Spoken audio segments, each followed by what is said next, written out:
La sesión de hoy básicamente lo que persigue es analizar todo el ciclo de vida de un proceso de captación de clientes potenciales.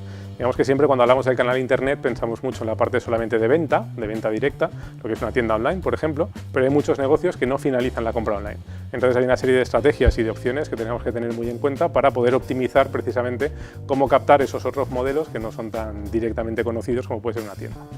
La verdad es que el máster está muy bien planteado, aparte que siempre es genial que se cuente con la opinión de los profes para montarlo, porque la verdad es que se ha podido diseñar una cosa muy práctica. Mientras que otros másters quizás se apoyan más en conceptos teóricos, lo que por lo menos yo personalmente siempre he defendido es intentar buscar una visión mucho más práctica, para que el alumno en cuanto salga tenga capacidad para incorporarse directamente a trabajar.